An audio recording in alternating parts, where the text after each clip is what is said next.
श्री स्वामी समर्थ मित्रांनो. मी आज आहे ना, काळा ह्यो साऊथ मूव्ही बघितला Netflixवर. तर हा पिक्चर मला बघताना धनुषची जी ॲक्टिंग आहे, त्याला काही तोडच नाही. पण त्या पिक्चरमध्ये धनुषचा चोराचा रोल दाखवलाय. त्याच्यामध्ये तो म्हणजे चोरी करत असतो. तो चोरी का करतो म्हणजे ते पूर्ण त्या पिक्चरमध्ये दाखवलंय. पण असं वाटतं की तो फक्त स्वतःसाठीच चोरी करतोय. पण जेव्हा शेवट येतो ना, तेव्हा समजतं की भाई त्याचं कारण वेगळंच आहे. त्याला म्हणजे तो चोरी करत होता ते मान्य आहे.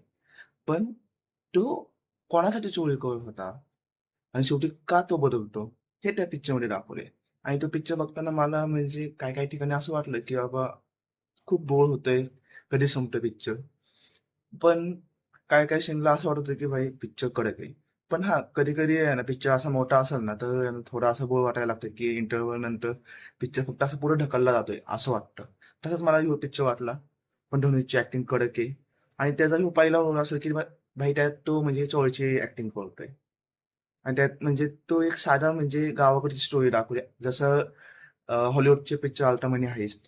त्याच्यामध्ये चोरी कशी-कशी करतात ते दाखवलं. त्यात ह्यो आपला इंडियन स्टाईलमध्ये साऊथचा पिक्चर.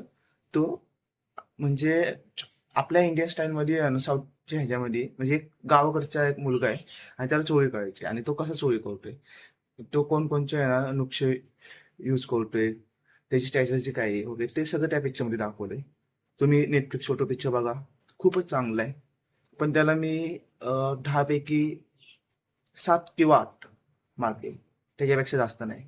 आणि मला एवढा पण नाही आवडला, की जेवढे म्हणजे बाकीचे ना YouTubeवर बोलतात की बाबा तो पिक्चर खूप चांगला आहे हे वगैरे आणि त्यातले हिंदी गाणे भाई थर्ड क्लास. म्हणजे डब करा तुम्ही, पण एवढे भंगार डबिंग नका करू भाई. तुम्हाला कसा वाटतो तो पिक्चर बघा आणि सांगा.